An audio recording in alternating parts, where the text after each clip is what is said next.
Nous recevons sur ce plateau Maître Moutaga Tall. Il est le président du parti Sénide Fasso Iriwaton et l'un des principaux initiateurs de ces cadres. Maître, bonsoir. Bonsoir. Merci d'avoir accepté notre invitation. Merci de votre invitation et bonsoir à celles et ceux qui nous suivent. Alors, Maître, dites-nous, plus de 100 partis politiques pour une seule déclaration. Quelle est la teneur de cette déclaration? Écoutez, on parle de 300 partis politiques au Mali. Depuis près de 10 années, notamment sur les 3 derniers exercices de vérification des comptes des partis par la section des comptes, il n'y a jamais eu plus de 60 partis. 70 partis, c'est le maximum. Donc sur le terrain, aujourd'hui, le nombre de partis politiques qui évoluent ne dépasse pas 120. C'est déjà beaucoup. Mais sur ces 120, environ 100 se sont mis ensemble pour essayer de comprendre avec le gouvernement les motivations des consultations qui ont été annoncées. Nous l'avons dit, nous n'avons aucun problème avec la consultation des forces vives. Au contraire, nous considérons cela comme une forme de démocratie directe que nous encourageons. Mais voilà qu'il y a un certain nombre de choses que nous ne comprenons pas. Et nous avons demandé à M. le Premier ministre de voir dans son agenda s'il peut trouver un petit creux pour recevoir les représentants d'une centaine de partis politiques pour répondre à 2 ou 3 questions. La première, c'est que nous avons reçu une lettre du gouvernement.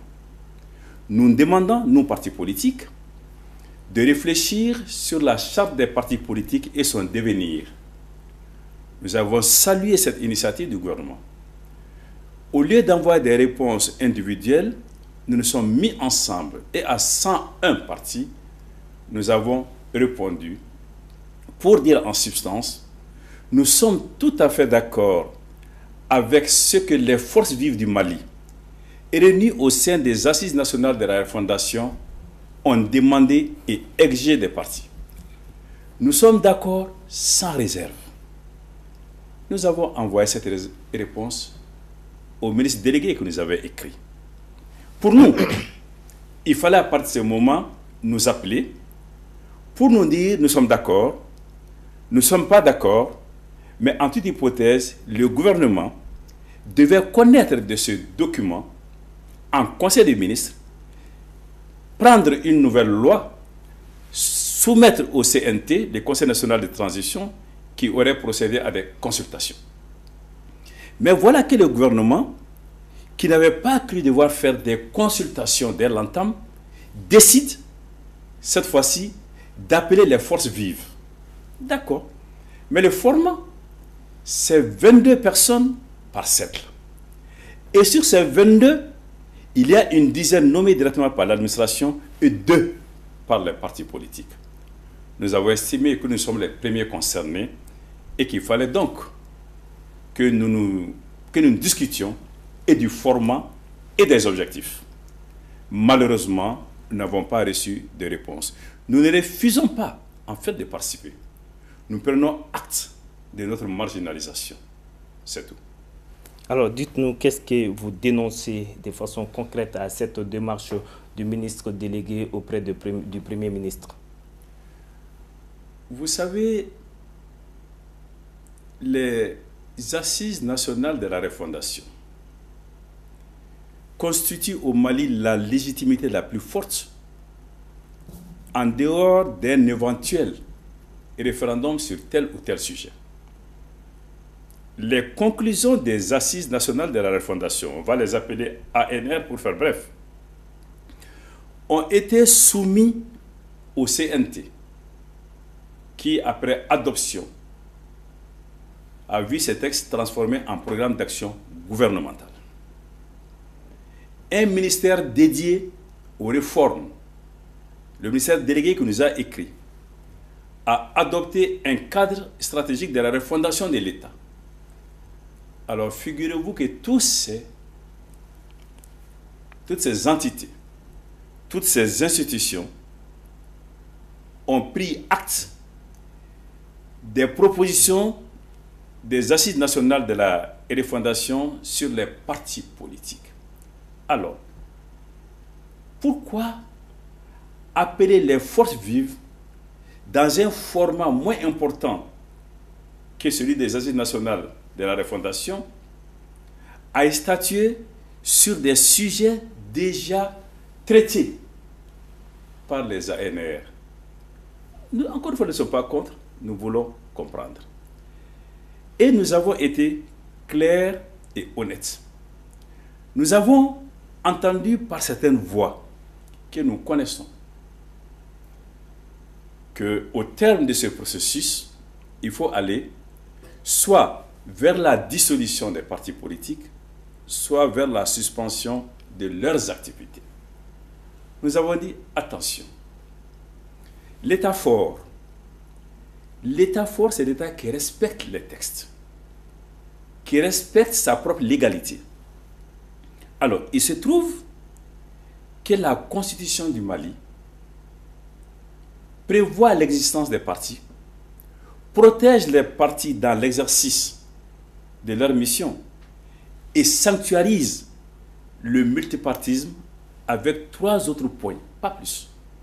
La forme républicaine de l'État, le nombre et la durée des mandats, la laïcité. En plus de ces 3, il y a le multipartisme. Voilà les points clés de notre Constitution.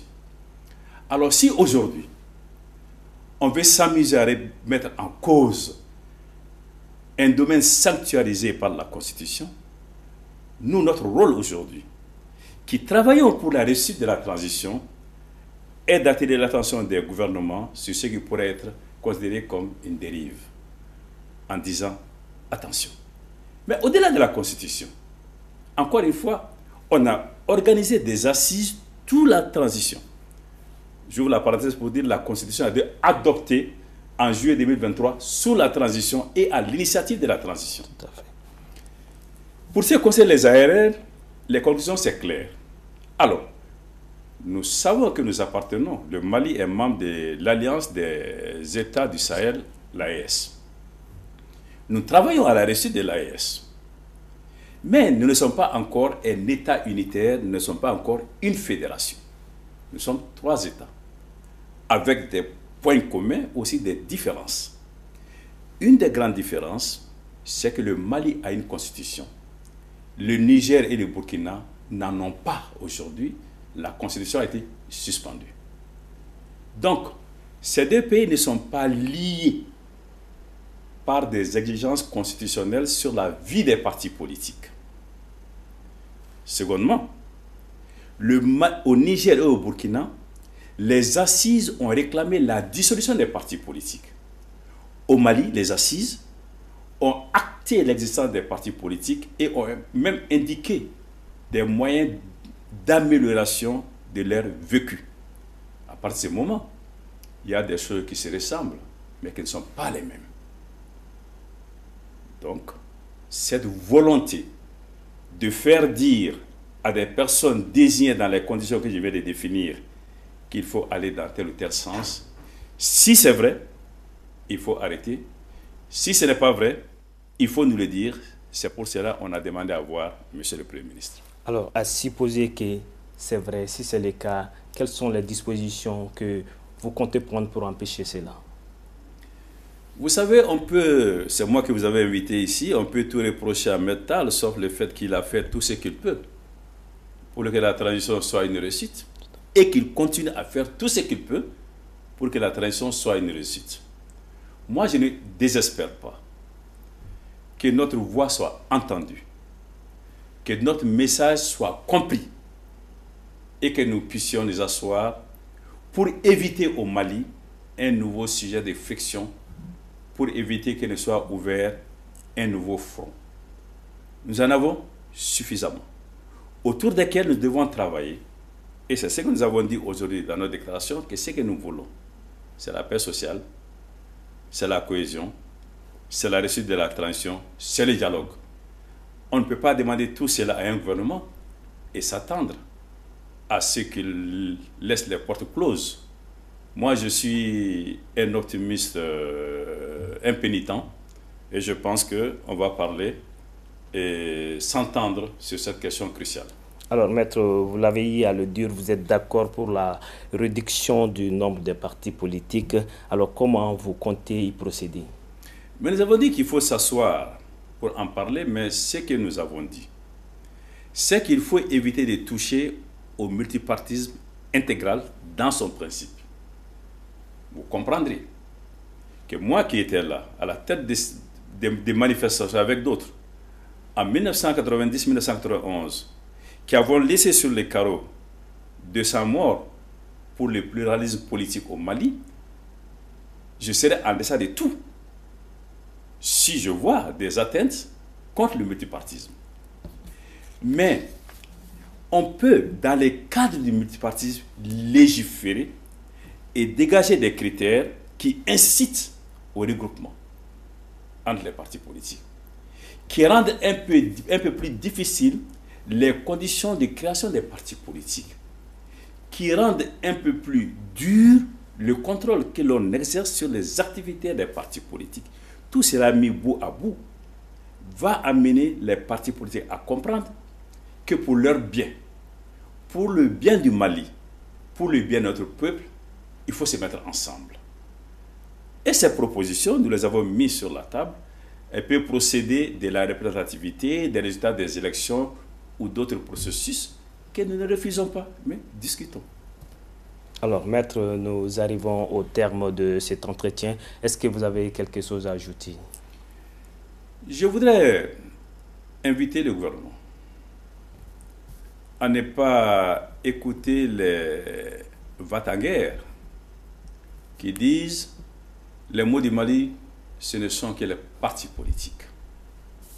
Le gouvernement doit se souvenir qu'en 65 années d'indépendance, les partis politiques ont gouverné 25 ans et 40 autres années, ce n'étaient pas les partis politiques. On ne peut pas dire que tout ce qui s'est passé au Mali, c'est leur responsabilité. Pour autant, je n'exclus aucunement la responsabilité d'hommes et de femmes politiques, de certains partis politiques dans ce qui s'est passé. Là, il s'agit d'évaluer, d'apprécier ce que chacun a fait. Mais en toute hypothèse, il faut éviter les généralisations abusives et jeter les bébés avec l'eau du bain. Je dis cela pourquoi? Vous ne trouverez aucune couche sociale au Mali, aucune couche économique où il n'y a du bon ou du mauvais. Et personne ne peut dire « j'ai gouverné impunément ».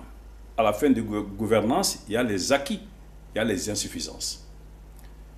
Le Mali d'aujourd'hui a besoin de tous ses enfants, qu'on se mette ensemble, qu'on réfléchisse ensemble et qu'on décide ensemble de ce qui est bien pour le Mali. L'exclusion n'est pas la solution. Indexer telle ou telle couche, encore moins. Nous sommes disposés à discuter avec les autorités de la transition pour le bien de la transition dont je me sens personnellement comptable et pour le bien de notre peuple qui a suffisamment souffert et auquel on doit aujourd'hui penser. Merci beaucoup, maître. Encore une fois de plus, merci d'avoir répondu à cette invitation. Merci de votre invitation. Je rappelle que nous étions avec maître Moutagata, le président du parti CENI de Faso Iriwaton, plusieurs fois ancien ministre du Mali.